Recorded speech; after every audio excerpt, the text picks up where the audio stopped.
ఓం తత్సత్. ఓం గురుర్బ్రహ్మా గురుర్విష్ణు గురుర్దేవో మహేశ్వరః గురు సాక్షాత్ పరబ్రహ్మ తస్మై శ్రీ గురవే నమః. ఓం నమో బ్రహ్మాదిభ్యో బ్రహ్మ విద్యా సంప్రదాయ కర్తృభ్యో వంశ ఋషిభ్యో మహద్భ్యో నమో గురుభ్యః. ఓం శృతిస్మృతిపురాణానాం ఆలయం కరుణాలయం నమామి భగవత్పాద శంకరం లోకశంకరం. ఓం నారాయణ సమారంభాం శంకరాచార్యమధ్యమాం అస్మదాచార్యపర్యంతాం వందే గురుపరంపరాం. ఓం యుక్తాహార విహారాయ వివిక్తస్థలవాసినే మలయాళయతేంద్రాయ బ్రహ్మనిష్ఠాయ తే నమః. సద్గురుం మద్గురుం నిత్యం విద్యానందయతీశ్వరం భజామి భక్తిభావేన భవబంధ విముక్తయే. హరి ఓం తత్సత్. ప్రియాత్మ బంధువులందరికీ రాజు అద్వైత సత్సంగంలో విడుదల చేసేటువంటి ఈ అద్వైత ప్రసంగాలను వినేటువంటి చూచేటువంటి 50 మందికి నమస్సుమాంజలులు. ఒక వారం 10 రోజుల తర్వాత మళ్ళీ మీ ముందుకు వచ్చాను. మరి ఈసారి అద్వైతామృతం అనే ఒక గ్రంథాన్ని పట్టుకొచ్చాను. అద్వైతామృతం గ్రంథం పేరే అద్వైత అమృతం. ఈ గ్రంథాన్ని బెల్లంకొండ రామరాయ కవి అనేవారు సంస్కృత భాషలో రచించారు. ఈ సంస్కృత భాషా గ్రంథం చాలా చిన్నదే, అయితే చాలా అద్వితీయమైనది అద్వైత పరంగా. ఈ రచించిన వారు ఈ రామరాయ కవి గారు గుంటూరు, ఆంధ్రప్రదేశ్లోనే గుంటూరు జిల్లా నరసరావుపేట తాలూకాలో పామిడిపాడు అనేటువంటి ఒక గ్రామం. 1875 సంవత్సరంలో జన్మించారు. 1914లో నిర్యాణం చెందారండి.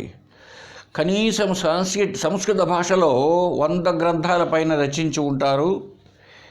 మరి ఇప్పటికి 4-5 గ్రంథాలు మాత్రమే తెలుగు భాషలోకి అనువాదం జరిగి ఉన్నట్టు నాకు తెలిసి వచ్చింది.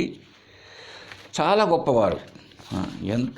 వారు ఈ అద్వైతంలోకి రాకముందు, అద్వైత స్థాయిలో వెలువచ్చకముందు పూర్తి విశిష్టాద్వైతానికి సంబంధించినటువంటి ఒక అనుయాయి.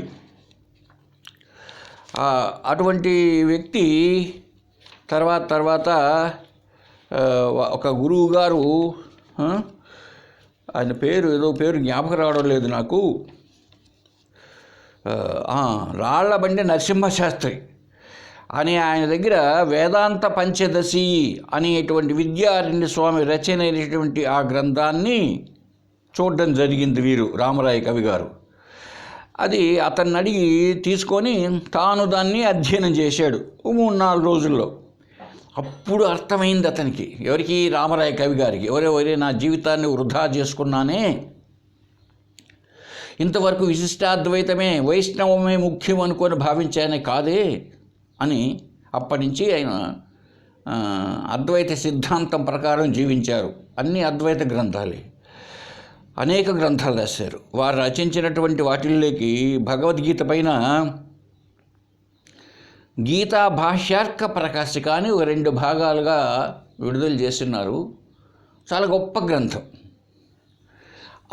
ఆ గ్రంథంలో పూర్తిగా ద్వైతాన్ని విమర్శించినారు. ఎందుకంటే ఆయన అంతవరకు ద్వైతంలో ఫాలో అయ్యారు కనుక ఆ ద్వైత విశేషాలు, మరి విశిష్టాద్వైత విశేషాలు ఎక్కువగా అనుసరించిన వ్యక్తి కనుక దాని విషయం అంతా తెలుసు కనుక ఇప్పుడు అద్వైత భావానికి అనుగుణంగా దాన్ని విమర్శించడం జరిగింది. ఆయన గ్రంథాల్లో అన్నింటిలో కూడా ద్వైతాన్ని విమర్శిస్తూనే వెళ్తూ వచ్చారు. చాలా గొప్ప గ్రంథం. సరే, వారు రచించినటువంటిదే అద్వైత అమృతం. అద్వైతం అనేటువంటి అమృతం, మరణము లేనిది, అంటే జననము మరణం ఎవరైతే అద్వైత సిద్ధాంతాన్ని అనుసరిస్తారో, అద్వైత జ్ఞానాన్ని పొందుతారో వారికి ఇక జనన మరణాలు లేవు. అమృతం అంటే అది మృతము లేనిది. చచ్చిపోకుండా ఉండడం. చనిపోకుండా ఉండడం అంటే ఎట్లాగే ముసలోళ్ళం అయిపోయి బతికి అలాగే ఉంటే ఏం ఉపయోగం లేదు. ఎందుకు? ఈ త్రివిధమైనటువంటి తాపములు వచ్చి కూర్చుంటాయి నెత్తిన మనకు. ఆధ్యాత్మిక, ఆది భౌతిక, ఆది దైవిక కష్టాలంతా కూడా. కాబట్టి ఒక స్థాయి అయిపోయిన తర్వాత మరణం రావాల్సిందే, వస్తేనే అది శాంతిని ఇస్తుంది. కాబట్టి అటువంటి మరణం లేనిది కాదు, జననమే లేనిది. అంటే జన్మ రాహిత్యం కలుగు చేస్తుంది అద్వైతం. అది అద్వైతంలో ముక్తి అంటే, విడుదలంటే ఇక విదేహముక్తి. చనిపోయిన తర్వాత ఇంక దేహమే రాదు. కాబట్టి అటువంటి అద్వైతాన్ని మనం చెప్పుకుంటున్నాం. ఇక్కడ ఒక విషయాన్ని గమనించాలండి. కేనోపనిషత్తు అనుకుంటాను ఒక మాట అంటుందండి, ఇహ చేదవేది తద సత్యమస్తి నేదిహా వేదీన్ మహతి వినష్టి. ఇహ చేదవేది తద సత్యమస్తి. ఇహలోకంలో ఉండంగానే, నువ్వు బ్రతికుండంగానే సత్యమైనటువంటి ఆత్మను తెలుసుకోవాలి బాబు. నచేతహావేది తెలుసుకోలేదనుకో, మహతి వినష్టి, గొప్పగా నష్టపోతావు. మళ్ళీ మానవ జన్మే నీకు వస్తుంది అనడానికి ఏం లేదు, రాసి పెట్టలేదు. కాబట్టి ఈ లోకంలో ఉండగానే సత్యమైనది ఏమిటో, అసత్యమైనది ఏంటో తెలుసుకోవాలి. అంతేగాని అయినటువంటి సంప్రదాయాలంతా పట్టుకొని నువ్వు అనేక మార్గాలు ఉన్నాయి అనుకొని వెళ్ళావా, అదోగతి. సరే, బాగానే ఉంది. ఈ గ్రంథాన్ని చెప్పుకోబోయే ముందు ఏమిటి అద్వైతం అంటే ఏంటి, ద్వైతాలు అంటే ఏమిటి, ద్వైత మతాలు, ద్వైత అభిప్రాయాలు ఏంటి, హిందూ మతం అంటే ఒకటే కదా అని అనుకుంటూ ఉంటాం మామూలుగానే. మనకేం తెలియదు కనుక. లేదు, మన హిందువుల్లో ఆదిశంకరులు అద్వైతాన్ని స్థాపించాడు అంటున్నారు, కానీ అసలు ఉపనిషత్తు సిద్ధాంతమే, వేదాల సారమే, ఉపనిషత్తులే అద్వైతాన్ని ప్రతిపాదించి ఉన్నాయి. అసలు అద్వైతం అంటే వేదాంతమే. అద్వైతం అంటే ఇంకేదో కాదు, వేదముల చివర ఉన్నదే. ఏకం ఏవ అద్వితీయం బ్రహ్మ. చూడండి, ఒకే ఒకటి, అది అద్వితీయమైనటువంటిది ఉన్నది బ్రహ్మ, అదే, రెండవది లేదు. చూసారా, ఇదంతా అద్వైతమే.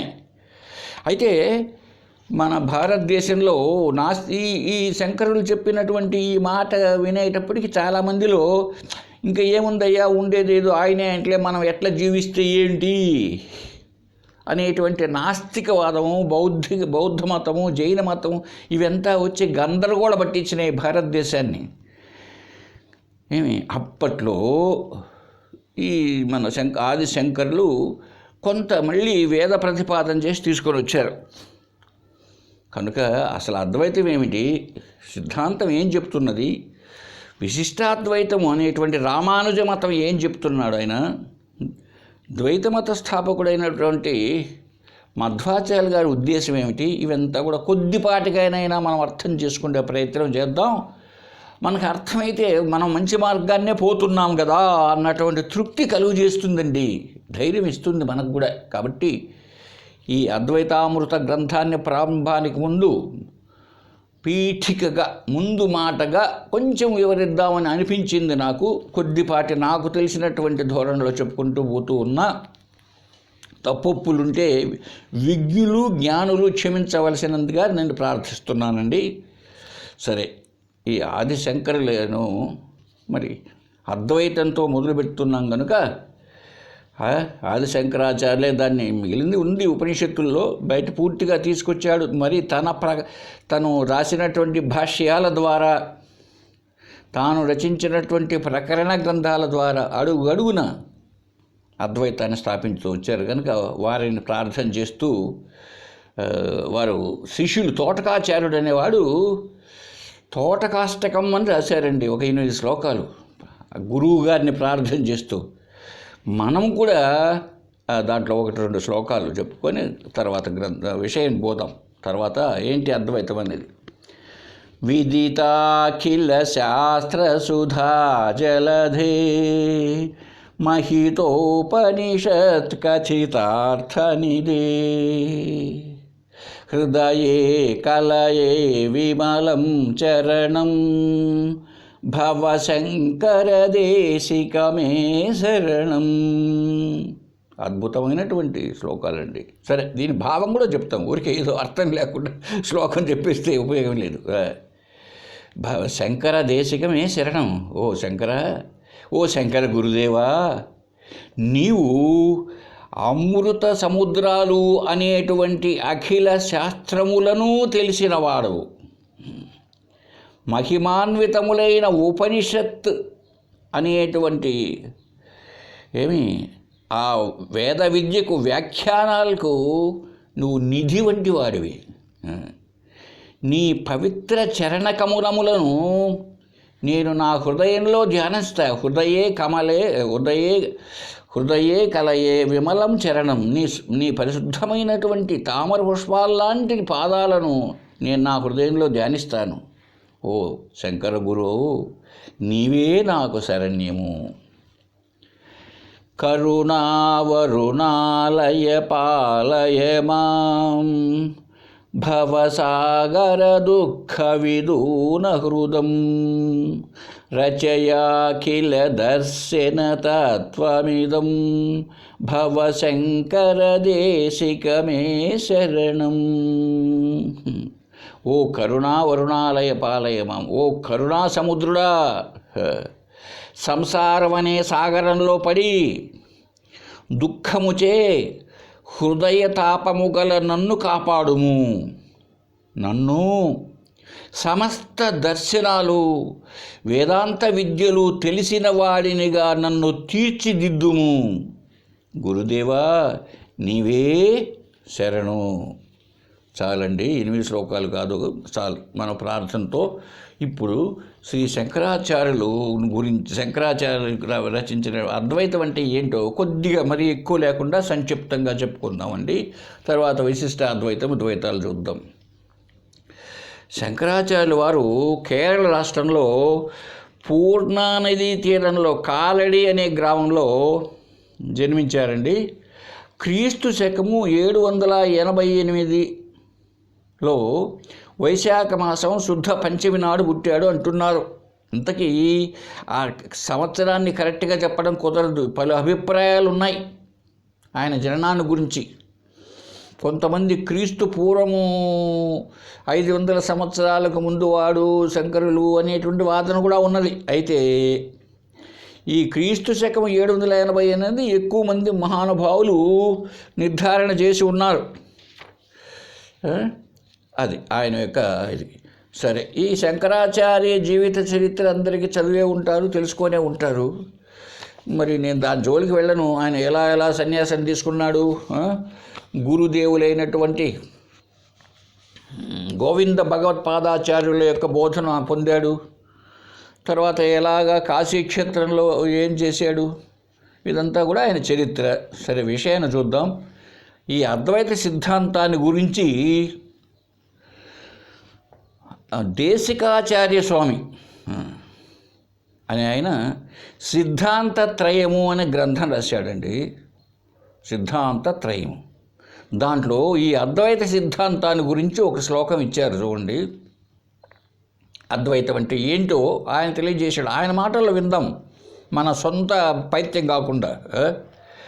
బ్రహ్మ ఏకం పరమార్థవత్ తత్ ఇతరన్ మాయామయత్వాన్ మృషా బ్రహ్మవైకముపాధిబింబిత మతో జీవేశ భావం గతం భ్రాంతి సంశ్రుతిరస్య తత్ ప్రశమనం ముక్తి తదప్యాత్మనః బ్రహ్మాఖ్యావగమాత్ శృతి శ్రవణాత్ ఇది ఆహుః అద్వైతినః అని ఆయన రాసినటువంటి ఆయన మహామహోపాధ్యాయ అంట. ఆచార్యుల వారు, దేశికాచార్యుల వారు సిద్ధాంతత్రయం అనే సంస్కృత గ్రంథంలో రచించినటువంటి ఒక ముఖ్యమైన శ్లోకం అండి ఇది. సరే, ఏంటి చూద్దామండి తగిన భావం. ఏం చెప్తున్నాడు? బ్రహ్మ ఏకం పరమార్థవత్, పారమార్థిత సత్యానికి అంటే 3 సత్యాలు ఉన్నాయి, చెప్పుకొని ఉన్నాం చాలాసార్లు. ప్రాతిభాసిక సత్యము, వ్యవహారిక సత్యము, పారమార్థిక సత్యము. పారమార్థికంగా అంటే ఉన్నటువంటి వ్యవహారంలో వ్యవహరించేది కాదు అది అసలైన సత్యం. ఆ మేరకి బ్రహ్మ ఏకం, బ్రహ్మ ఒక్కటే, త్రికాలములలో ఎప్పటికి కూడా ఉన్నది బ్రహ్మం. అదే సత్ వస్తువు, అది నశించేది కాదు. ఆ పరమాత్మయే బ్రహ్మం. బృహత్వాది బ్రహ్మ, గొప్పదేదో అదే బ్రహ్మ, అదే పరమాత్మ, ఆయనే దేవుడు అంత. తత్ ఇతర మాయామయత్వాన్, మరి ఇతరములంతా ఉన్నాయి కదా అంటే మాయచేత కల్పితాలే కానీ నిజమైనవి కావు. ఒక భ్రాంతి చేత కల్పించబడ్డాయి కానీ నిజమైనవి కావు. అంటే ఇవంతా కూడా అసత్ వస్తువులు. ఏమండి, ఎవరు అదే బ్రహ్మం ఒక్కటే. అయితే మరి ఎలా ఉంది అంటే ఉపాధి బింబితమతో జీవేశ భావం గతం అని చెప్పబడింది. ఈ ఉపాధి భేదం వల్ల జీవ ఈశ భావం, జీవుడు ఈశ్వరుడు అనేటువంటి వ్యత్యాసాలు కనిపిస్తున్నాయి. ఉపాధి భేదం వల్ల. ఉపాధి అంటే ఏంటి? ఇప్పుడు మట్టి అనేది సద్వస్తువు ఉన్నది, కుండ ద్వారా తెలియబడుతుందనుకోండి, అప్పుడు మట్టికి కుండ ఉపాధి అంటారండి. ఇంకొక రూపంలో బయటపడినప్పుడు అది ఉపాధి. కరెంటు ఉంది, ఆ కరెంటు బల్బు ద్వారానో ఫ్యాన్ ద్వారానో బహిర్గతం అవుతున్నది, లేకపోతే కరెంటు వెలిగేది కాదు. బల్బుకు వెలిగే లక్షణము లేదు. చూడండి తమాషా, బల్బుకు వెలిగే లక్షణం, దాని పాటికి అది పెడితే వెలగదు. సరే, కరెంటును దాని పాటికి అది పెడితే అది వెలగదు. కాబట్టి కరెంటే బల్బు ద్వారా, కనుక కరెంటుకి బల్బు ఉపాధి అనడం జరిగింది. అలాగే ఆత్మ చైతన్యం అంటున్నామే, ఆత్మ శరీరం ద్వారా జ్ఞానాన్ని కనపడుతున్నది. ఉత్త శరీరం అయితే అది శివం కాదు, అది శవం. కేవలం ఆత్మ అయితే అది అంతటా వ్యాపించిన నిరాకార నిర్గుణము. చూసారండి? అందువల్ల ఆత్మకు శరీరం ఉపాధి. అంతేండి ఉపాధి అంటే. ఉపాధి వలన భేదం కనబడుతున్నది జీవుడికి ఈశ్వరుడికి. జీవుడు అనేది ఏంటి? వెస్టి, ఇండివిజువల్, ఒక్కటి చెట్టు, మామిడి చెట్టు. ఈశ్వరుడు మామిడి చెట్ల యొక్క గుంపు, సమిష్టి, అది తోట అయిపోయింది. చూసారా? ఉండేది మామిడి చెట్లే. అలాగే మన ఇంట్లో మన కడవలో నీళ్లున్నాయి, సముద్రంలో నీళ్లున్నాయి. ఈ నీటికి కడవ ద్వారా వెలువడేటప్పటికీ పరిమితిగా కనపడుతున్నాయి. అక్కడ అనేకమైన అంతే జలరాశి కనుక సముద్రం అంటున్నాం. ఉపాధి భేదమే. ఆ ఉపాధి తొలగించి చూడు, అది నీరే, మన కడవలోది నీరే. రెండు నీళ్లు లేవు, రెండు నీళ్లు ఉండవు, ఒకే నీరే. ఉపాధి భేదంతో కనపడుతున్నది. ఇదే వ్యత్యాసం. ఇవి అయితే ఎలా ఉంది? ఈ పూర్వజన్మ గత జన్మలో చేసుకున్న వాసన విశేషాల వల్ల ఈ జీవులలో ఈ పని నేను చేస్తున్నాను, కర్తృత్వ భావం, కర్త, దీన్ని నేను అనుభవిస్తున్నాను, భోక్తృత్వ భావం, ఇవి బయలుదేరి అసలైన బ్రహ్మస్వరూపమైన ఈ స్వరూపుడే కానీ జీవుడు ఎప్పుడైతే ఇలాగా భ్రాంతిలో చిక్కుకున్నాడో, కర్తృత్వ భోక్తృత్వాలు వచ్చేసాయో, అందరికీ జనన మరణ వల, ఇదొక పెద్ద వలలో చిక్కుంటున్నారు జీవులంతా కూడా. ఇదంతా ఎట్లా ఉంది? భ్రాంతి సంశ్రుతి అస్య అన్నాడండి శ్లోకంలో. ఇదంతా భ్రాంతి. తత్ ప్రశమనం ముక్తి. ఆ భ్రాంతి ఉపశమిస్తేనే ముక్తి. ఆ భ్రాంతి తొలగిపోతేనేనండి మోక్షం. ఆ భ్రాంతి తొలగాలంటే ఏం కావాలి? జీవాత్మ పరమాత్మల మధ్య భేదం కాకుండా అభేదాన్ని బోధిస్తున్నాయి శృతి వాక్యములు. అంటే ఉపనిషత్తు వాక్యాలు అనేక ఉన్నాయి. ఈ ఇద్దరి మధ్య భేదం లేదు అనేటువంటి ఎట్లాంటివి అవి? అహం బ్రహ్మాస్మి, తత్వమసి ఇలాంటి మహావాక్యాలంతా కూడా చెప్తున్నాయి. భేదం లేదు, జీవుడే బ్రహ్మమే జీవుడిలాగా ఉన్న, ఉపాధి భేదమే. ఈశ్వరుడు బ్రహ్మ రెండు వేరు కాదు, అలాగే ఈశ్వరుడు జీవుడు రెండు వేరు కాదు, ఒకటే. ఇట్లాంటి శృతి వాక్యాలు శృతి శ్రవణాత్ బ్రహ్మ ఐక్య అవగమాత్, అప్పుడు చేస్తే శృతి శ్రవణం చేస్తే శ్రవణజాత్, శ్రవణ మననాలు చేస్తే జీవాత్మ పరమాత్మ ఒకటే అనేటువంటి అద్వైత జ్ఞానాన్ని కలిగి తీరుతుంది అని రాశారండి దేశికాచార్య స్వామివారు తమ యొక్క సంస్కృత గ్రంథమైన సిద్ధాంత త్రయ సంగ్రహంగా చెప్పుకుంటే ఇది. అదే కదా శంకరులు చెప్పారు, బ్రహ్మ సత్యం జగన్మిథ్య జీవో బ్రహ్మైవ నాపరః. ఇదే కదా, బ్రహ్మమే సత్యము, జగత్తు మిథ్య, జీవుడు బ్రహ్మమే కానీ ఇతరము కాదు. ఎట్లా అయితే తాడు మీద పాము ఆరోపించబడుతుందో మసక చీకట్లో, అలాగే బ్రహ్మ మీద జగత్తంతా ఆరోపించబడినది. ఈ జగత్తులో వాడే ఈ జీవుడు. ఇప్పుడు ఆరోపితమైన పాములాగా జగత్తు అసత్యం, తాడే సత్యం కదా. అలాగే ఈ శరీరంలో ఈ ఉపాధి అయిన శరీరంలో ఉన్న జీవుడు ఈ మనోస్సు బుద్ధి వీటికి దగ్గరలో ఉన్న దానివల్ల వాటి ప్రభావంతో ఈ కర్తృత్వ భోక్తృత్వాలంతా కూడా పుడుతున్నాయండి. అలా కాకుండా ఈ మనస్సు బుద్ధి అహంకారం అనే వీటన్నిటిని కొంచెం అధిగమిస్తే అవంతా లేనివైపోతాయి. అప్పుడు ఏం మిగులుతుంది? శుద్ధ చైతన్య స్వరూపమైన బ్రహ్మమును నేనే, సత్వస్వరూపం ఒకటే. ఇలాగే ఏమండి, ఉన్నది ఒకటే, అదే బ్రహ్మము, రెండవది లేదు. సత్యం జ్ఞానం అనంతం బ్రహ్మ. చూడండి, ఇలాగా చెప్తున్నాయి ఉపనిషత్తులు కూడా. ఆయన బ్రహ్మం ఎటువంటిది? పరమాత్మ అవయవాలు లేవు, ఆయనకు గుణములు లేవు, రూపాలు లేవు, నామాలు లేవు, వికారరహితం, మార్పులు లేవు, స్వగత సజాతీయ విజాతీయ భేదములు లేవు. ఇది చెప్పుకున్నాం మనం. సజాతీయం ఒకటే జాతిలో ఉండే భేదాలు, విజాతీయం ఒక జాతికి ఒక జాతికి ఉండే భేదాలు, స్వగతం ఉన్న దాంట్లోనే భేదాలు, స్వగత భేదం ఉన్నది దాంట్లోనే. ఇప్పుడు శరీరంతో ఉన్నా నేను, ఈ ఉన్న నేనే కాళ్ళు చేతులతో చూడండి ఎన్ని భేదాలుగా కనపడుతున్నాను. ఇది స్వగత భేదం. సజాతీయ భేదం, ఒకే జాతిలోనే మానవ జాతి మంది అందరిది, అయినా ఆయన ఉన్నట్టు మనం లేము, మనం ఉన్నట్టు ఇంకొక ఆయన లేడు, ఇట్లాంటి భేదాలు. విజాతీయ భేదం, కుక్కున్నట్టు నక్క లేదు, నక్కున్నట్టు నేను లేను, ఇవంతా లేనివాడు పరమాత్మ.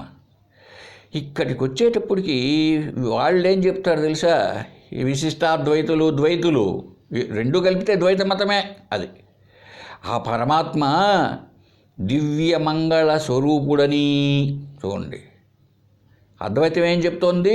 ఆయనకు గుణాలే లేవు, అవయవాలు లేవు, రూపము లేదు, మార్పులు లేవు అని చెప్తూ ఉంటే వాళ్ళు ఏం చెప్తారు?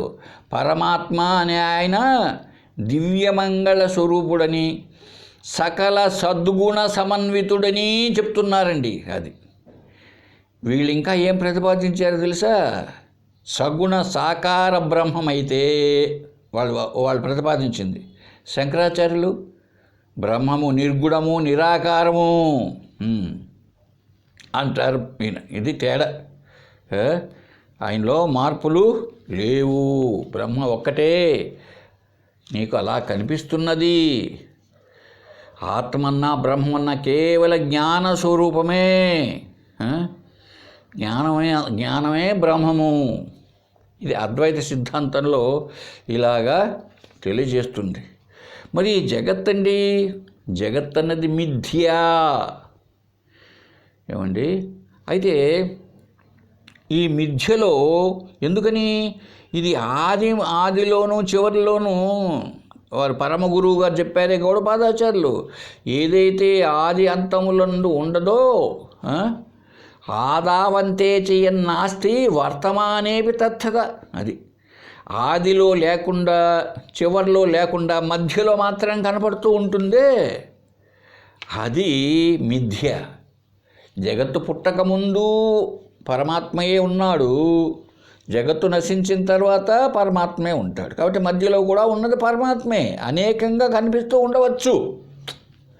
చూడండి, అందువల్ల మిథ్య అన్నారండి. ఇక్కడికి వచ్చేటప్పటికి మనం ఈ శంకరుడు చెప్పిన మిథ్యావాదాన్ని మనం అర్థం చేసుకోవాలి బాగా. లేదు అంటే అదేదో శూన్యం అనుకోకూడదు. శూన్యం కాదు అది, అది వ్యవహారిక సత్యం వ్యవహరిస్తున్నాం. అంతేగాని ప్రపంచం మిథ్య అనుకొని దారిలో పోతూ ఉంటే ప్రపంచమే లేదని ఎదురుగా బస్సు లారీ వచ్చి కొట్టట. కాబట్టి ఏం చేయాలి? వ్యవహారిక సత్యాన్ని మనం వ్యవహారికంగానే అర్థం చేసుకొని మనం పక్కకు తొలగాలి. అయితే మరి ఎందుకు చెప్పినారయ్యా మిథ్య మిథ్య అంటే, అది ఈ జగత్తు ఉంది కదండి, ఇది ఆది మధ్య అంతము ఉన్నాయి. దీనికి నిత్యము పరిణామశీలము మార్పులు చెందుతూ ఉన్నాయి. 4 లక్షణాలు ఉన్నాయండి ప్రపంచానికి. నిత్యం మారిపోతుంది. ఒకప్పుడు చూడండి, మన రాజంపేటే ఒకప్పుడు ఎలా ఉన్నది, ఇప్పుడు ఎంతో మారిపోయిందో, అసలు గుర్తుపట్టలేని విధంగా మారిపోతుంది. మరి బ్రహ్మము ఆది మధ్యాంతరహితమైనది. ఆది మధ్య అంతములు లేవు దానికి. అంటే అనాది, అనాది మధ్య లయుడవ్వడు. అంటే ఆది మధ్య చివరికి లయము కావడం అనేది లేనివాడు పరమాత్మ. గజేంద్ర మోక్షంలో చెప్పాడు కదా, ఆది మధ్య అంతములు లేనివాడు పరమాత్మ. అంటే ఒక కాలంలో పుట్టి ఉంటూ ఒక కాలంలో నశించేవాడు కాదు. ఎందుకు? నిరాకారం కనుక. పరమాత్మకు మార్పు లేదు, జగత్తు మారిపోతూ ఉంటుంది. అందువల్ల ఈ రెంటినీ బేరీజ్ వేసుకుంటూ ఈ జగత్తు సత్యంగా లేదు, మార్పులు చెందుతూ ఉన్నది కాబట్టి ఇది మిథ్య. అంటే ఇంకొక దానిపైన ఆధారపడి ఉన్నది. ఎవరిపైన? బ్రహ్మము పైన ఆధారపడి ఉన్నది. అధిష్టానము బ్రహ్మము. బంగారు పైన ఆధారపడి, బంగారు అధిష్టానముగా కలిగి నగల రూపేణా భాషిస్తున్నది కనుక నగలు మిథ్య అన్నారు. ఎందుకు? నగలు తయారు కాకముందు ఉన్నది బంగారే. నగలు ఈ విరిగిపోయినాయి అనుకోండి, నశించిపోయినా విరిగిపోయినాయి, అప్పుడు ఉన్నది బంగారే. మధ్యలో కూడా ఉన్నది బంగారే. కాబట్టి అది నగలు అన్నది మిథ్య. ఈ ఉద్దేశంతో చెప్పిందే కానీ నగలు లేవు.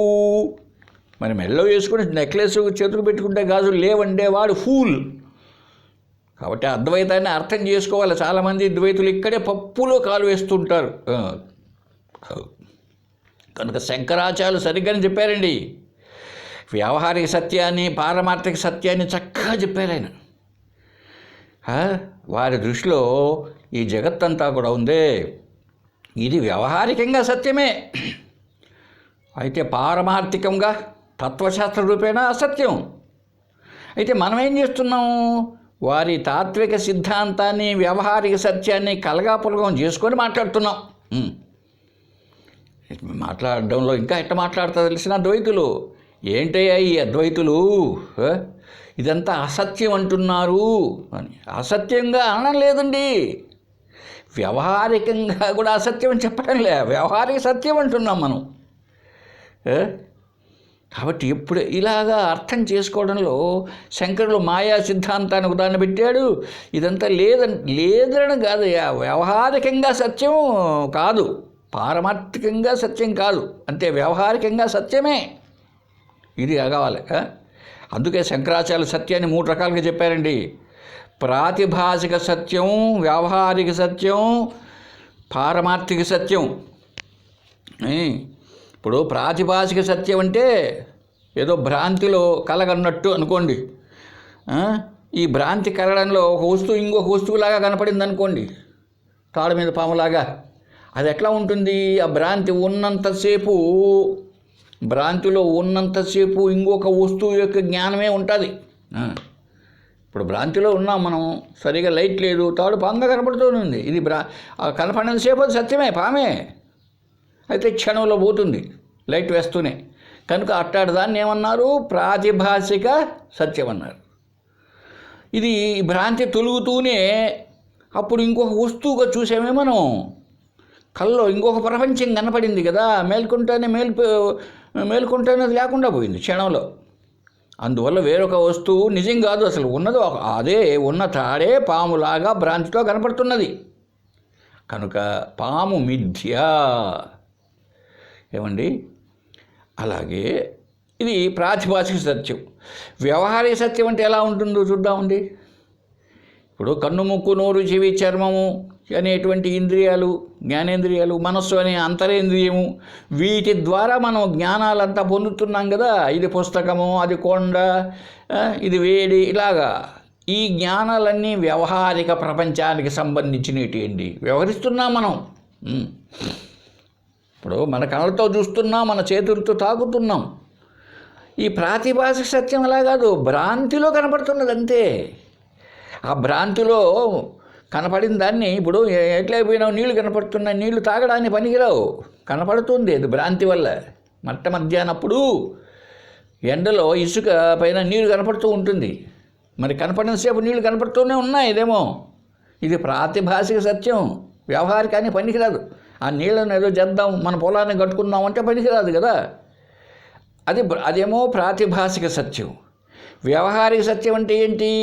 మన ఇంద్రియాల ద్వారా ప్రపంచంలో మనం వ్యవహరిస్తూ ఉంటామే, అది వ్యవహారిక సత్యం అండి.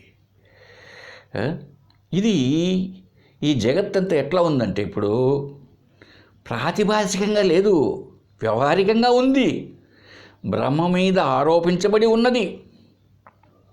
బ్రహ్మం మీద జగత్తు ఆరోపించబడి ఉన్నది. ఈ ఆరోపితమైన ప్రపంచమే నిజం అని అనుకుంటూ ఉన్నాం మనం. ఎప్పుడైతే ఇటువంటి అజ్ఞానాన్ని తొలగించుకొని పారమార్థిక సత్యాన్ని మనం దర్శిస్తామో తెలివితో, అప్పుడు ఈ జగత్తు కనపడడానికి మూల కారణం ఎవ్వడు? అధిష్టానం ఎవరు? పరమాత్మయే. కాబట్టి అది సత్యం, ఇది మిథ్య. వ్యవహారిక సత్యము నిజం కాదు, పారమార్థిక సత్యమైన పరబ్రహ్మమే జగత్తుగా గోచరిస్తున్నది అని ఇప్పుడు తెలుస్తుందో అప్పుడు వ్యవహారిక సత్యం సత్యంగా కనపడుతున్నప్పటికీ అది మిథ్య. అది కాబట్టి ఇది కూడా భ్రాంతే. వ్యవహార సత్యమైంది ప్రపంచమంతా కూడా, ఇది కూడా ఒక రకమైన భ్రాంతే. ఈ భ్రాంతి ఉన్నంతసేపు నిజమైన భావన కలుగుతూ ఉంటుంది. ఏమండి? ఎప్పుడైతే ఈ భ్రాంతి తొలగే పరిస్థితులు మనకు ఏర్పడినాయో, అర్థం చేసుకున్నామో, ఇంతవరకు నిజమని భావించిన ప్రపంచమంతా నిజం కాదు, పరమాత్మ లేదా పరబ్రహ్మ మాత్రమే నిజమని తెలుస్తుందండి. అంటే అప్పుడు తెలిసి వస్తుంది జగత్తు మిథ్య. మిథ్య అంటే అర్థం చేసుకోవాలండి, లేదు అని మాత్రం కాదు, ఇంకొక దానిపైన ఆధారపడి తెలియబడుతున్నది అంతే. కాబట్టి సత్యం కాదు అన్న విషయం కావాలి. సత్యం కాకుండా మనం వ్యవహరిస్తున్నాం, మన ఇంద్రియాలు కనబడుతున్నది, అందువల్ల అది వ్యవహారిక సత్యం. కాబట్టి అందుకే యాజ్ఞవల్కుడు బృహదారణ్యకోపనిషత్తులో ఒక మాట అన్నాడు, ఆత్మావారే ద్రష్టవ్య శ్రోతవ్యో మంతవ్యో నిదిధ్యాసితవ్య. ఓ మైత్రేయి, దీన్ని గురువు ద్వారా బాగా అర్థం చేసుకొని విని అంతా అర్థం చేసుకొని అని చెప్పబడిందే కష్టం కనుక. అదే అద్వైత సిద్ధాంతంలో ప్రధానమైన అంశాలు రెండండి. జీవాత్మ పరమాత్మ రెండు లేవు, నిజానికి బ్రహ్మం ఒకటే ఉన్నది. అద్వైతం అంటే రెండు లేనిది అని అర్థం. అదే విషయం కదా మనం చాందోగ్యోపనిషత్తులో కూడా తత్వమసి ఏకమేవ అద్వితీయం బ్రహ్మ, ఉన్నది సత్తు వస్తువు ఒకటే, ఇంకొక వస్తువు అనేది ఇంకోటి ఏది లేదు. కనుక ఆ తత్ అంటే ఆ పరబ్రహ్మ నీవే అయి ఉన్నావు అని బోధిస్తున్నది. ఇదంతా అద్వైత సిద్ధాంతమే. ఉన్నది ఒకటే, రెండేదిగా కనపడుతున్నది. సరే, బాగుంది. ఇప్పుడు ఈ శరీరంతో ఎప్పుడైతే జీవుడు ఉపాధితో ఇరక్కపోయాడో తను తన యొక్క నిజస్వరూపాన్ని తెలుసుకోలేకపోతున్నాడు. అంతే కదండి. పడుకున్నాం అన్నం తిన్నంత వరకు మన స్వరూపం మనకు తెలుసు. ఒక్కసారి నిద్ర అనేది కప్పేస్తేనే స్వప్నం వచ్చిందండి. స్వప్నావస్థలో తన నిజస్వరూపాన్ని మర్చిపోయి ఇంకొక రకంగా కలగంటుంటాడు. అలాగే ఈ ఉపాధి వల్ల స్వరూపాన్ని తెలుసుకోలేకుండా పోయేటప్పటికీ ఈ కర్తృత్వ భోక్తృత్వాలు అహంకార మమకారాలు ఇవంతా వచ్చేసి కర్మలు చేసుకొని వాటి ఫలితాలను అనుభవించడానికి జన్మలు ఎత్తుతూ జన్మరణ చక్రాలు చిక్కొని ఏదో ఒక ఉపాధి, ఇప్పుడు మానవ ఉపాధి వచ్చేసింది, ఇప్పట్లోనే మానవ జన్మలో సరిగా దీన్ని అర్థం చేసుకోలేకపోతే రేపు కుక్క ఉపాధి రావచ్చు, పంది ఉపాధి రావచ్చు, కంప చెట్టు ఉపాధి రావచ్చు చచ్చిపోయి మళ్ళా పుడితే. అందువల్ల ఈ చక్రం, సంసార చక్రంలోంచి బయటపడాలి. బయటపడాలంటే ఏం చేయాలి? చెప్పుకున్నాం, శ్రోతవ్య మంతవ్య. బాగా వినాలి, అర్థం చేసుకోవాలి. అందువల్ల ఉపనిషత్తు ఏం చెప్తోందంటే, వాస్తవానికి ఏమండి, ఈ అద్వైత సిద్ధాంతం కూడా చాలామంది తప్పులు పడుతూ ఉంటారు. వీళ్ళంతా యజ్ఞ ఏగాది కర్మలు వద్దంటున్నారని. చాలా తప్పండి. ఎక్కడా కూడా ఉపనిషత్తుల్లో అక్కడక్కడ వస్తూనే ఉంటాయి యజ్ఞ ఏగాది కర్మలంతా కూడా. అయితే ఈ కర్మలను, ఈ భక్తిని నిరసించవండి. వీటి వల్ల చెడు వస్తుంది అని చెప్పవు. ఎందుకో తెలుసా? వీటి యొక్క సహకారంతోనే నిష్కామ కర్మ భక్తి అంటున్నామే, అటువంటి భక్తి వీటి వల్లనే ఏమవుతుంది? మనస్సు పరిశుద్ధమవుతుంది, ఏకాగ్రత కలుగుతుంది. అందువల్ల జ్ఞానాన్ని పొందడానికి ఇవి సహకారి కారణములుగా అంగీకరిస్తారు ప్రతి ఒక్క అద్వైతి కూడా. ఒకేసారి ఆకాశంలోంచి పడినట్టు నీవు బ్రహ్మమే పో అట్లా ఎవరు చెప్పరండి. అసలు అలా చెప్పడం లేదు వేదాలు కానీ, ఉపనిషత్తులు కానీ, భగవద్గీతలు కానీ. నీవు సాధనలో అవి బహిరంగ సాధనలు బాబు. ఈ జ్ఞానం అనేది ఆంతరంగిక సాధనగా చెప్పబడింది. అంతేగాని యజ్ఞయాగాది కర్మలు భక్తిని నిరసించవు. వాటి గురించి చెప్తాయి. అందుకే కదా ఒక్కసారి ఆదిశంకరులు రచించినటువంటి స్తోత్రాలు మీరు వింటే భక్తి ఉట్టి పడుతుందండి. భక్తి ఉట్టి పడుతుంది. అయితే మరి ద్వైతులు అంటే అర్థం పర్థం లేని అద్వైతులు కూడా ద్వైతాన్ని విమర్శిస్తూ ఉన్నారు. నిజమే. అంటే ఎందుకని? ఆ కర్మలు నిజమేననుకోని కర్మలు భక్తుల్లోనే ఈమిడిపోయే మహానుభావులు తయారైపోయారు ఇప్పుడు ద్వైత మతాల్లో. వాటిల నుంచి పైకి ఎదగాలి. కాబట్టి వీటి వల్ల ఇంద్రియ నిగ్రహం వస్తుంది, మనసు శుద్ధపడుతుంది. ఆ తర్వాత గురువు ఉపదేశాన్ని అనుసరించి ఇంక బ్రహ్మ సాక్షాత్కారం అంటే బ్రహ్మజ్ఞానాన్ని పొందొచ్చు. ఇదే ముక్తి అంటే. ముక్తి అంటే స్థాయిలో ఇదే. ఎప్పుడైతే జీవుడు ఉపాధిలో ఉన్నంత వరకు ఏమండి ఈ మనస్సు బుద్ధులతో శరీరంతో ఉండడం వల్ల స్వరూపాన్ని తెలుసుకోలేకపోతున్నాడు కదా.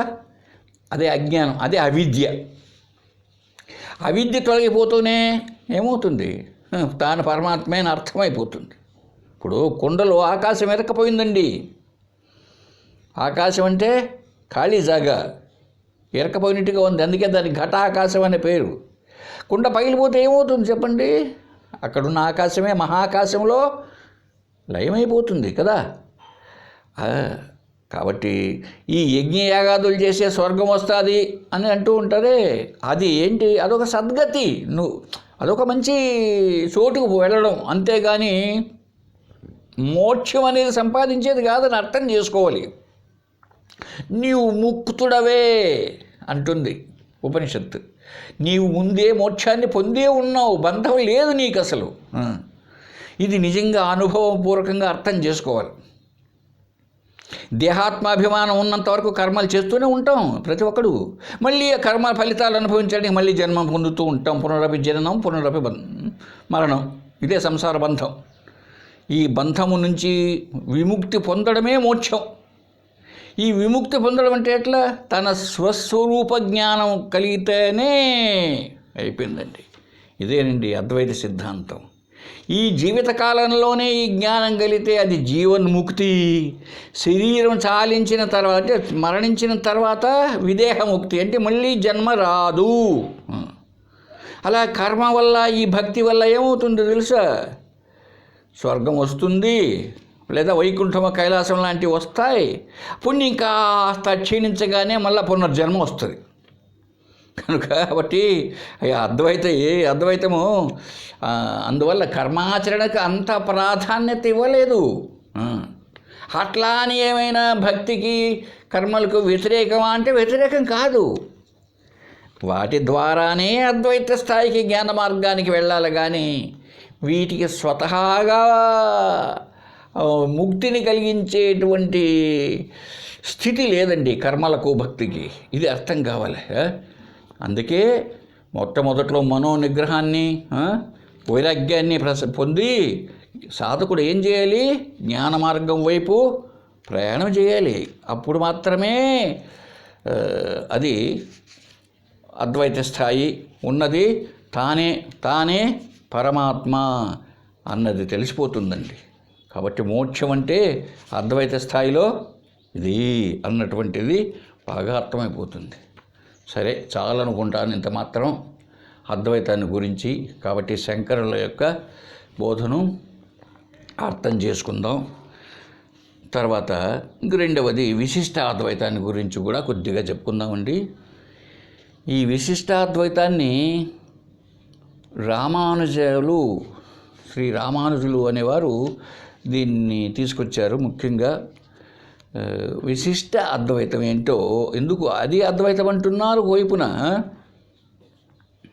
దాన్ని కూడా అద్వైతం అంటున్నారు. విశిష్ట అద్వైతం అంటే ఏంటిది? రామానుజులు ప్రతిపాదించడం ఏమిటి? అద్వైతంలో మళ్ళీ విశిష్ట అద్వైతం ఏమిటి? ఈ విషయాన్ని చూద్దామండి. ఈ రామానుజులు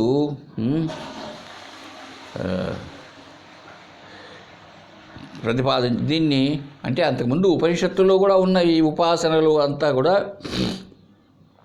ఈ రామానుజుల సిద్ధాంతం ఏమిటో కొద్దిగా మనం అర్థం చేసుకుందాం.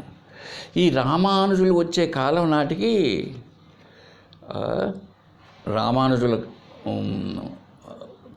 ఈ రామానుజులు ఎక్కడంటే వీరిని కూడా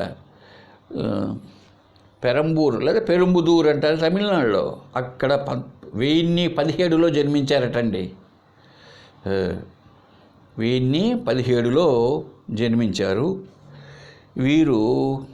ముఖ్యంగా అందుకే తమిళంలో ఆళ్వారులు అంటారు. తిరుపతికి పోతే ఆళ్వారులు, పాసురములు అని ఇలాగా ఈ విశిష్టాద్వైతాన్ని ప్రతిపాదించాడు. ఆయన ఉన్న కాలంలో ఏమైందంటే అద్వైతం చాలా గొప్ప ప్రచారంలో ఉందండి, ఉపనిషత్తులు ఇవి. అయితే దాంతోపాటు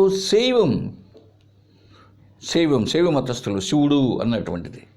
అసలు వచ్చిన ఇబ్బంది అంతా ఇక్కడేనండి మనకు. ఇన్ని మతాలు చూడండి, ఒక హిందూ మతంలోనే వైష్ణవము, ఇదే రామానుజ మతం, వైష్ణవం, ఇదే విశిష్టాద్వైతం. శైవం, శాక్తేయం అంటే అమ్మవారి గొప్పని, ఇలాగ అంతతో ఎన్నో రకాలుగా ఉన్నాయి. ఇది కూడా ఎక్కువైంది. ఎప్పుడైతే ఇలా అయిందో సామాన్య ప్రజలకి, సామాన్యంగా ఉండే వాళ్ళకి ఈ జ్ఞాన మార్గం వైపు మళ్ళీ ఉపనిషత్తు సిద్ధాంతాలను గ్రహించే శక్తి అంతగా ఉండి అద్వైతాన్ని పొందే వీలు లేకుండా పోతుందన్నమాట. అందువల్ల అప్పుడు ఏమైంది? ఈ నాస్తికవాదం ప్రబలిపోయింది. నిజానికి శంకరులు, ఆది శంకరాచార్యుల వారు ఆస్తికులే, నాస్తికులు కాదు. రామానుజులు ఆస్తికులే. ఆది శంకరులు వేద ప్రమాణాన్ని అంగీకరించారు, రామానుజులు అంగీకరించారు. అయితే ఒక్క విషయం ఏమిటంటే ఆది శంకరులు నిర్గుణ నిరాకార బ్రహ్మతత్వాన్ని, జీవ బ్రహ్మైక్యవాదాన్ని, ప్రపంచ మిథ్యావాదాన్ని తీసుకొని వస్తే ఈ రామానుజులు ఆ భావాన్ని విభేదించారండి. జగత్తు మిథ్య కాదు, పరమాత్మ జీవాత్మలు వేరువేరు, ఆ పరమాత్మ సకల కళ్యాణ గుణ సమన్వితుడు, దివ్యమంగళ స్వరూపుడు, శ్రీమన్నారాయణుడే సృష్టికర్త, సర్వనియామకుడు. ఆయన మీద భక్తి మాత్రమే ఏకైక మోక్ష సాధనం. ఇది ఈయన సిద్ధాంతం. శంకరాచార్య వారేమో నిరాకార నిర్గుణం, జగత్తు మిథ్య, ఉన్నది జీవుడేనండి పరమాత్మ అని చెబితే ఈయన ఇలాగా తీసుకొచ్చాడు. అందుకే ఒక్కటి ఈ విశిష్టాద్వైతాన్ని గురించినటువంటి దాంట్లో ఈ దేశికాచార్య స్వామి వారు ఇంతకుముందే చెప్పుకున్నాం కదా మనం, అద్వైతంలో కూడా సిద్ధాంతత్రయ గ్రంథంలో ఆయన విశిష్టాద్వైతాన్ని గురించి కూడా ఒక శ్లోకాన్ని చెప్పాడండి. అది ఏంటో చూద్దాం. శ్రీమత్ లక్ష్మణ యోగినస్తు భువనం సత్యం తదీశః శ్రేయః కాంతో బ్రహ్మస ఏవ సోఖిల తను భిన్నాస్తతశ్చేతనాః సత్యా సంసుతరీశ నిగ్రహకృత ముక్తిస్తు భక్త్యాదిన తత్ ప్రాప్తి పరమే పదే తదనుభూత్యాఖ్యేతి సంచక్షతే అన్నారండి. క్లుప్తంగా ఒక శ్లోకంలో చెప్పారు. ఇంతకుముందు అద్వైత పరంగా కూడా చెప్పుకున్నాం ఆయన గ్రంథంలో సిద్ధాంతత్రయంలో. ఇక్కడ ఏం చెప్పబడుతుందంటే ఆ పరమాత్మ, ఆ శ్లోకానికి భావం చూద్దామండి. పరమాత్మట సంకల్ప మాత్రం సంకల్పించుకున్నాడంట. మూల ప్రకృతిని వినియోగించి, ఈ ప్రకృతి అనేది ఎప్పటి నుంచో ఉందంటే అది సత్యం, జగత్తు సత్యం అన్నాడు ఆయన, జీవుడు సత్యం. ఆ ప్రకృతిని వినియోగించి ఈ విశ్వాన్ని సృష్టిస్తున్నాడట. కనుక ఈ జగత్తు సత్యమే కానీ మిథ్య కాదు, సత్యంగా ఉంది. శ్రీమన్నారాయణుడే ఈ జగత్తుకు అధిపతి, నియామకుడు. ఈ చేతన అచేతన వస్తువులన్నీ ఉన్నాయి కదండి జగత్తులో. అంటే చేతనం అంటే కదిలేటివి, అచేతనం అంటే రాళ్ళు రప్పలు ఇట్లా కదలకుండా ఉండేటివి. ఇవంతా కూడా ఆయన సృష్టి. అదే ఆయన శరీరం. ఆయన పరమాత్మ యొక్క శరీరం ఏది? అంత చేతన అచేతనం. ఇదే కదా మనం వాళ్ళు ద్వైతులు కూడా చెప్తూ ఉంటారే భగవద్గీతలో విశ్వరూప సందర్శన యోగంలో ఏమని, జగత్తంతా నాలో చూడు నా శరీరంలో అన్నాడు కదా.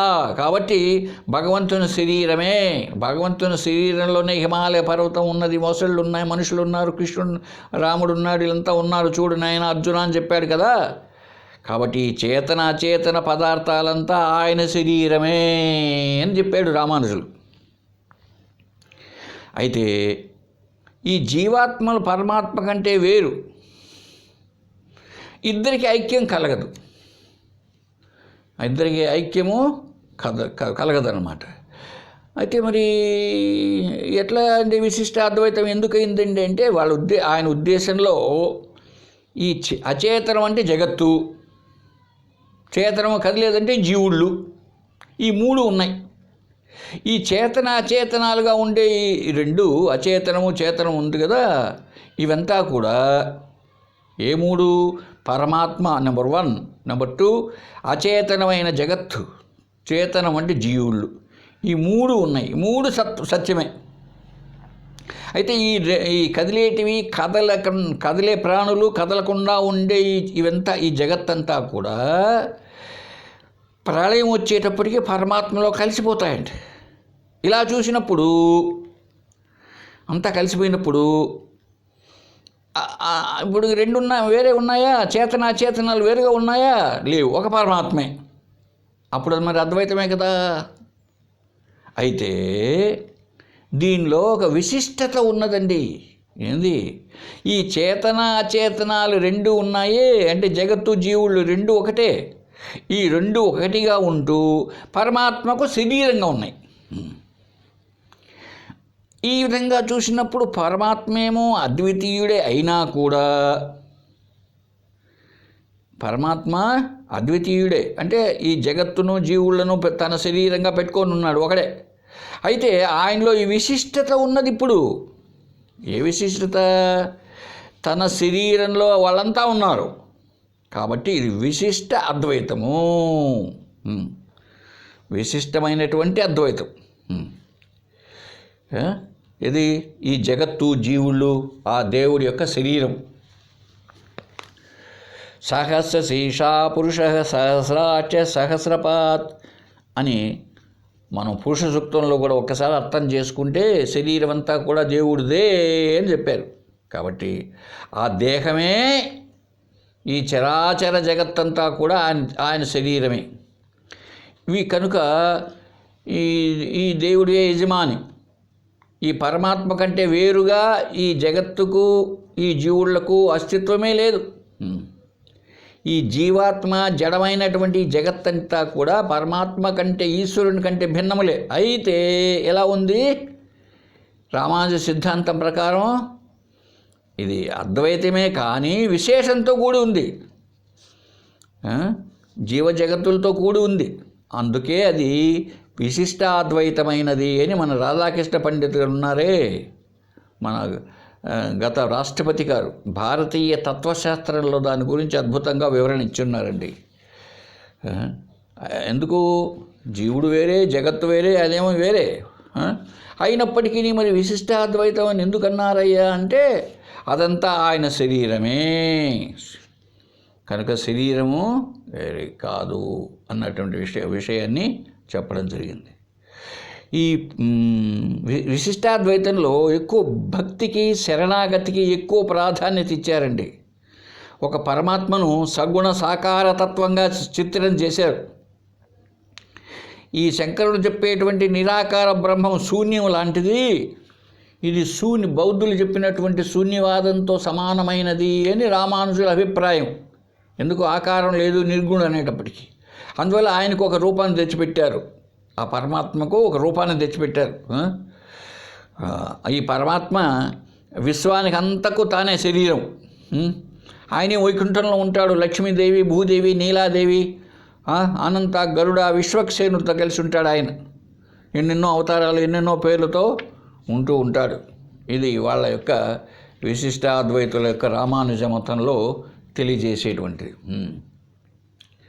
జీవాత్మకు పరమాత్మకు. దీనికి వాళ్ళు ఏం చేస్తారంటే ముండకోపనిషత్తులో ఒక మంత్రాన్ని చెప్తారండి. ఈ విశిష్టాద్వైతులు అనండి లేదా ద్వైతులు వీళ్ళకు ఒక శ్లోకం దొరికింది ముండకోపనిషత్తులోది. ద్వా సుపర్ణా సయుజా సఖాయ సమానం వృక్షం పరిషస్వజాతే తయోరన్య పిప్పలం స్వాద్వత్తి అనస్యన్నన్యో అభిచాకసీతి. ఒక చెట్టు పైన 2 పక్షులు ఉన్నాయంట సమాన గుణాలుగా. ఒక పక్షి ఏమో ఫలాలను ఆ చెట్టుకుండే పండ్లు తింటూ ఉంది, ఇటు అటు తిరుగుతూ. రెండవ పక్షి ఏమో ఏమి తినకుండా నిర్లిప్తంగా ఉందంట. ఇది అంటే ఆ తినేటువంటి పక్షి ఏమో అక్కడ వృక్షం అనేది శరీరానికి ప్రతీక. ఈ శరీరంలో 2 ఉన్నారంట, జీవాత్మ పరమాత్మ. ఈ జీవాత్మేమో అంత కర్మలు చేసుకుంటూ ఫలితాలను అనుభవిస్తూ ఉంటుంది, పరమాత్మేమో వేరుగా తన పాటికి తానే ఉంటూ ఉంటాడు. కాబట్టి జీవాత్మ పరమాత్మలు వేరు. ఈ విధంగా ఆయన మరి ఇలా ఉన్నప్పుడు ఒక అనుమానం రావచ్చు మనకు. తత్వమసి అని ఉంది కదా, ఈ తత్వమసికి ఏమర్థం చెప్తారు విశిష్టాద్వైతులు? అద్వైతంలోనేమో జీవాత్మ పరమాత్మకు భేదం లేదు, తత్వం అసి, ఆ పరబ్రహ్మ నీవే అయి ఉన్నావు, రెండవది లేదు అని అర్థం బాగా తెలిసింది. మరి విశిష్టాద్వైతులు ఏం చెప్తారంటే చూడండి ఒకసారి. ఈ విశిష్టాద్వైత సిద్ధాంతం ప్రకారం ఈ జగత్తంతా ఏమిటి? బ్రహ్మమునకు శరీరం, పరమాత్మకు ఇదే శరీరం. ఆయన శరీరి అంటే ఈ జగత్తుతో శరీరం కలిగిన వాడు శరీరి. అప్పుడు ఏమైంది? ఈ శరీరం రెంటి మధ్య సంబంధం ఉందా లేదా? ఉంది. శరీరి అంటే శరీరము కలవాడికే కదా శరీరం ఉంటుంది. అందువల్ల బ్రహ్మము విశ్వము ఒకటే. అంటే మరి తత్వమసి అంటే ఏంటి? నువ్వు ఎక్కడున్నావు? జగత్తులో ఉన్నావు, విశ్వంలో ఉన్నావు. విశ్వం ఏమిటి? ఈశ్వరుని యొక్క శరీరం. ఆ రూపేణ నీవు ఆ బ్రహ్మమే అయి ఉన్నావు. చూసారా విశిష్టాద్వైతం ఎలా ఉందో? నువ్వు అసలుకు బ్రహ్మ కాదు, ఆయన శరీరంలో నువ్వు ఒకడు ఉన్నావు, ఇంకో వెంకటయ్య ఉన్నాడు, రామయ్య ఉన్నాడు, వీళ్ళంతా ఉన్నారు ఆయన శరీరంలో. నువ్వు శరీరంతో పాటుగా ఉన్నావు కనుక, శరీరం అనేది ఆయనతో పాటు ఉంది కనుక నువ్వు కూడా బ్రహ్మమే, సత్యంగా కాదు. ఆయన అద్భుతమైన శక్తి, నువ్వెంత. ఇలాగా తత్వమసి మహావాక్యానికి ఇదే చెప్తూ ఉంటారండి. పరమాత్మ ఏమో వాళ్ళ ఉద్దేశంలో సర్వజ్ఞుడు, జీవుడు సర్వజ్ఞుడు కాదు కదా. పరమాత్మ ఏమో సృష్టికార్యం చేస్తాడు, జీవుడు చేయలేడు కదా. మరి ఇద్దరూ ఒకటి కావడం అసంబద్ధం కదా. అలాగని జీవుడు ఏమన్నా ఒక జడ పదార్థమా? కాదు, అతను కూడా పరమాత్మ శరీరంలో భాగమే కదా. ఇలా అన్నప్పుడు పరమాత్మకు జీవుడికి ఎట్లా సంబంధం ఉన్నది? శరీరము. ఇప్పుడు నేను అనబడే ఈ శరీరము నేను వేరుగా ఎట్లా ఉన్నా ఒక చోట్ల ఉన్నాం కదా ఒకేటిగా, అలాగా ఉంది. జీవుడు విశ్వం అనబడే ఈ పరమాత్మ శరీరంలో భాగమే. ఇదే విశిష్టాద్వైతంలో వాళ్ళు చెప్పేది తత్వమసికి. అద్వైతంలాగా జీవాత్మ పరమాత్మల స్వరూప ఐక్యం విశిష్టాద్వైతం ఒప్పుకోదు. అద్వైతంలో ఈ జీవుడు పరమాత్మ స్వరూపత ఒక్కటే ఉంటుంది. మళ్ళీ శరీరం వేరే నేను వేరే శరీరంలో ఇలా కాదు. ఇది విశిష్టాద్వైతంలో వారిద్దరూ ఎవరు, జీవుడు దేవుడు ఒక విధంగా వేరుగా ఉన్నారు, ఒక విధంగా అదే శరీర సంబంధం. ఒక విధంగానేమో శరీరంలోని భాగముగా, ఇదేనండి అంశీభావము అన్నారు దాన్ని. అనేక అంశాలు ఉన్నాయి. ఒక చెట్టు ఉందనుకోండి, వాళ్ళు చెప్పే విధానంలో చెట్టుకు కొమ్మలు రెమ్మలు ఆకులు అన్నీ ఉన్నాయి. ఒక విధంగా చూస్తేనేమో చెట్టు ఆకులు చూద్దామండి, ఆకులు రాలిపోయినా కూడా చెట్టు ఉంటుంది. ఆకులకు స్వతంత్రత, సర్వజ్ఞత్వం, సర్వశక్తిమంతం లేదు కదా, చెట్టు పైన ఆధారపడి ఉన్నాయి. మరి అటువంటిప్పుడు ఆకులు చెట్టు ఒకటేనని ఎలా అంటావు? చెట్టు అంశి, ఆకులు అంశములు. అయితే చెట్టు లక్షణమే కదా అది. చెట్టు యొక్క లక్షణమే, అందువల్లనే విశిష్ట అద్వైతం. చెట్టుతో పాటే ఉన్నాయి కాబట్టి ఆకులు కూడా. అయితే చెట్టు ఆకులు ఒకటంటావా? కాదు. చూడండి విశిష్టాద్వైతం ఏం చెప్తున్నదో. అయితే అద్వైతం ఏం చెప్తుందంటే, అయ్యా బాబు ఇక్కడ అంశీ కాదు. చెట్టులో సపోజ్ వేప చెట్టు తీసుకో, వేప చెట్టు అనేది ఎక్కడుంది అసలు? లేదు. ఎందుకు? వేళ్ళు, మొదలు, కొమ్మలు అంతా కలిస్తేనే బాబు చెట్టు. అందులో ఈ చెట్టులో ఎక్కడ చూసినా చేదు అనే లక్షణం ఉన్నదా లేదా? ఆ చేదు లక్షణం లేకపోతే అది వేప చెట్టు కాదు కదా. మరి లక్షణ రూపేణ అంతా ఒకటంటావా, వేరువేరుగా ఉన్నాయంటావా అంటాడు అద్వైతి. ఏమండి ఇది తేడా. ఇలాగా వాళ్ళు అంశీభావాన్ని చెప్తూ విశిష్టాద్వైతాన్ని తీసుకొచ్చారండి. వీళ్ళలో ఏమిటి ఉద్దేశం అంటే, వీడు ఈ జీవుడు ఉన్నాడండి, కర్మలు చేస్తూ ఉంటాడు, సుఖ దుఃఖాలు అనుభవిస్తుంటాడు, కర్తృత్వ భోక్తాలు చేస్తూ ఉంటాడు, బాగా జన్మరణాలు వస్తూనే ఉంటాయి. ఈ పునర్జన్మ పొందితే కొత్త శరీరం వస్తూ ఉంటుంది. మరి అటువంటప్పుడు ఎలాగా అంటే వాళ్ళు ఏం చెప్తారు, ఈ జ్ఞాన మార్గము కర్మ మార్గంతో కాదయ్యా, భక్తి మార్గంలో ప్రయాణించడం వల్లనే ముక్తి ధామం చేరుకుంటారు. అదే ధామం అంటే వైకుంఠ ధామం. భక్తితో ఉంటే బాగా దాన్ని చేరిపోతారు. ఇవన్నీ ఆ వైకుంఠాన్ని చేరిపోతారు అంటారండి. అందుకు వాళ్ళు కొన్ని లక్షణాలు చెప్పారు శరణాగతికి. ఎట్లా? ఈశ్వరార్పణకు అర్హములైన లక్షణాలు సంపాదించాలంట. దానికి విరుద్ధమైన వాటిని వదిలిపెట్టాలి. ఆ పరమాత్మ తన్ను కాపాడుతాడు అనే దృఢమైన నమ్మకం కలిగి ఉండాలి. పరమాత్మను ఎప్పుడు కూడా తన్ను రక్షించమని వేడుకుంటూ ఉండాలి. నీకేవి ముఖ్యమో వాటన్నిటినీ ఆ దేవుడికి సమర్పిస్తాలి. నేను శక్తి లేని వాడిని అయ్యా బాబు స్వామి, నన్ను రక్షించుకో, నువ్వే గతి నాకు అని పరమాత్మకు నివేదిస్తూ ఉండాలి. ఇలాగా చేస్తూ ఉంటే వీళ్ళంతా కూడా వైకుంఠానికి చేరిపోతారు. అందుకే అద్వైతంలో మోక్షం అంటే జీవాత్మ తన స్వరూపాన్ని తెలుసుకున్న మరుక్షణం బ్రహ్మ అయిపోతాడు. ఏం మిగిలి ఉండదు, ఇంకా పునర్జన్మ ఉండదు. అయితే ఇక్కడికి వచ్చేటప్పుడు విశిష్టాద్వైతం ఈ స్వరూపత ఐక్యాన్ని అంగీకరించదు. జీవుడు వేరే, పరమాత్మ వేరు. అయితే జీవుడు భక్తి మార్గాన్ని అనుసరిస్తూ భగవంతుని యొక్క దయకు పాత్రుడవుతాడు. ఇంకా అంతేకాదు, కర్మాచరణలో ఒకప్పుడు ఎంత పాపాత్ముడైనా అనుకోకుండానే సత్కర్మ చేస్తాడట. కర్మలు చేసేటప్పుడు అటువంటి సత్కర్మ ద్వారా ఇంకా దైవాన్ని అడిపోయి వైకుంఠానికి చేరుకుంటాడంట అతడు.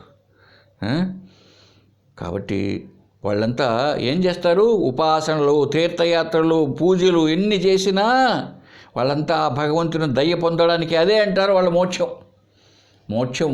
ఎప్పుడైతే ఈ మోక్షాన్ని పొందుతాడో వీడు జీవుడు, అప్పుడు ఎలా ఉంటుందంట? వైకుంఠానికి పోతాడంట.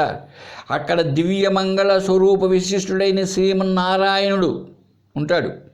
అక్కడ ఆయనతో పాటుగా ఆయన్ని సేవించుకుంటూ ఏ కోరిక లేకుండా ఉంటాడంట. అక్కడ వైకుంఠంలో ఈ లక్ష్మీదేవి, గరుడు, విశ్వక్సేనుడు వీళ్ళంతా ఉంటారు. వాళ్ళ దగ్గర వీళ్ళు బాగా ఆనందంగా ఉంటాడు. కనుక ఇదే వాళ్ళు చెప్పేటువంటి మోక్షం, విశిష్టాద్వైతులు చెప్పేటువంటి మోక్షం. అలా వైకుంఠానికి పోవడమే మోక్షం అంటారండి వాళ్ళు. అద్వైతుల్లాగా జన్మరాహిత్యాన్ని మోక్షం అన్నారు. కనుక మనం కూడా ఏంటో అర్థం చేసుకొని ద్వైతమా అద్వైతమా విశిష్టాద్వైతమా అన్న విషయాలు గ్రహించకపోతే పప్పులో కాళ్ళు వేసిన వాళ్ళు అవుతాం. తర్వాత మధ్వాచార్యుల వారి ద్వైత సిద్ధాంతం ఏదో చూద్దామండి. ఇప్పుడు మనం అద్వైతాన్ని గురించి కొద్దిగా చెప్పుకున్నాం, విశిష్టాద్వైతాన్ని గురించి చెప్పుకున్నాం. ఇది పూర్తి ద్వైతం. ఈ ద్వైత సిద్ధాంతం ఎలా ఉంటుందంటే అద్వైతాన్ని విమర్శిస్తుంది, విశిష్టాద్వైతాన్ని అంతగా విమర్శించదు. ఎందుకు? వాళ్లకు నారాయణుడే, వీళ్లకు నారాయణుడే. వాళ్ళు ముద్రలు వేసుకుంటారు భుజాలకు, వీళ్ళు ముద్రలు వేసుకుంటారు, గుర్తులు శంకు చక్రాదులంతా అద్దుకుంటూ ఉంటారు. వీళ్ళది వైకుంఠమే, వాళ్ళది వైకుంఠమే. ద్వైత సిద్ధాంతం కూడా, ఈ ద్వైత సిద్ధాంతంలో కూడా అయ్యే విషయాలు ఉన్నాయి. నెక్స్ట్ క్లాస్లో ఈ ద్వైత సిద్ధాంతాన్ని కూడా కొద్దిగా అర్థం చేసుకునే దానికి ప్రయత్నం చేసి ఆ తర్వాత మనం, ఎందుకంటే అసలు రాళ్ళు ఏమిటో బియ్యం ఏమిటో ముందు మనకు తెలిసి వస్తే బియ్యంలో రాళ్ళు వేరేసి బియ్యాన్ని మాత్రం పెట్టుకుంటే మనం అన్నం వండుకోవచ్చు. అసలు బియ్యం ఏమిటో రాళ్ళు ఏమిటో తెలియకుండా ఉంటే బియ్యాన్నంతా బయట పారేసి రాళ్ళనే మూట కట్టుకుంటాం. ఎంత డేంజరస్ చూడండి. ఏది రాళ్ళతో అన్నం చేసుకుందామని. కనుక మంచి అందుకోసమే అద్వైతంలో విచారణ మార్గం చాలా గొప్పది. అది అంటారే, విచారణ చాలా గొప్పది. ఆ విచారణ చేయాలంటే వస్తుతత్వం తెలియాలి. అసలు బ్రహ్మ లేదా ఈశ్వరుడు అంటే ఏంటి, జీవుడు అంటే ఏంటో, జగత్ అంటే ఏంటో. మరీ మనం ముఖ్యంగా హిందూ మతంలో అయితే అవి ఎక్కువగా లేవనుకోండి ఇప్పట్లో. ఏవి విశిష్టాద్వైతము, ఈ ద్వైతములు ఎక్కువగా లేవు. ద్వైతం అన్నది ఎక్కువ కర్ణాటకలో, ఉడిపి ఆ ప్రాంతంలోనే ఎక్కువ ఉంది. అందుకే ద్వైత బ్రాహ్మణులు ఉంటారే, మధ్వులు అంటారే, వాళ్ళంతా కన్నడ మాట్లాడుతుంటారు ఎక్కడున్నా కూడా. ఇకపోతే ఈ విశిష్టాద్వైతం కూడా తమిళనాడులో ఎక్కువ. శ్రీరంగము, మన తిరుపతిలో పూజారులంతా వాళ్ళే. చిన్న జీయర్లు, పెద్ద జీయర్ స్వాములు అంటారు వాళ్ళందరినీ. వాళ్ళంతా ఆళ్వారులు, తమిళ గ్రంథాలు ఎక్కువ ప్రాశస్త్యం. అయితే దేశవ్యాప్తంగా ఉండేటువంటిది ఉపయోగపడేది అద్వైతం అనుకోండి. అదే అంతవరకైనా కానీ కనీసం ఏంటో మనం తెలుసుకునే ప్రయత్నం చేస్తాం. రేపు టైం అయిపోయింది కనుక రేపు ఆ ద్వైత విషయంగా మధ్వాచార్య విషయంగా తెలియజేసుకొని ఆ తర్వాత మనం అద్వైతామృతం బెల్లంకొండ రామరాయ కవి గారి అద్భుతమైనటువంటి తర్కబద్ధమైన వాద ప్రతివాదాలతో కూడి ఉంటుంది. చాలా జాగ్రత్తగా మీరంతా వింటూ వస్తే, నాకు అర్థమైనంత వరకు, నేను పండితుడను కాదు, గొప్ప జ్ఞానిని కాదు, గురువుని అసలు కాదు, మీలాంటి ఒక సాధకుడిని మాత్రమే. అయినప్పటికీ ఏదైనా ఒక మంచి విషయం ఉంటే నేను చెప్పే దాంట్లో గ్రహించండి, ఉపయోగపడుతుంది. చెడు విషయం, పనికిరాని విషయం ఉంటే బియ్యంలో రాళ్ళు తీసేసిట్టు అవి కూడా తీసేస్తూ రండి, మంచినే తీసుకోండి. సరే, మరి ముగిద్దాం. విదితానమయ విశదైక కల నచకించన కాంచనమస్తి గురో ధృతమేవ విదేహి కృపాం సహజాం భవశంకరదేశికమే శరణం భవశంకరదేశికమే శరణం. ఓం మంగళం గురుదేవాయ మహనీయ గుణాత్మనే సర్వలోకశరణ్యాయ సాధురూపాయ మంగళం. ఓం పూర్ణమదః పూర్ణమిదం పూర్ణాత్ పూర్ణముదచ్యతే పూర్ణస్య పూర్ణమాదాయ పూర్ణమేవావశిష్యతే. ఓం శాంతి శాంతి శాంతి. ఓం సర్వేషాం స్వస్తిర్భవతు. ఓం సర్వేషాం శాంతిర్భవతు. ఓం సర్వేషాం పూర్ణం భవతు. ఓం సర్వేషాం మంగళం భవతు. ఓం శాంతి శాంతి శాంతి. హరి ఓం తత్సత్.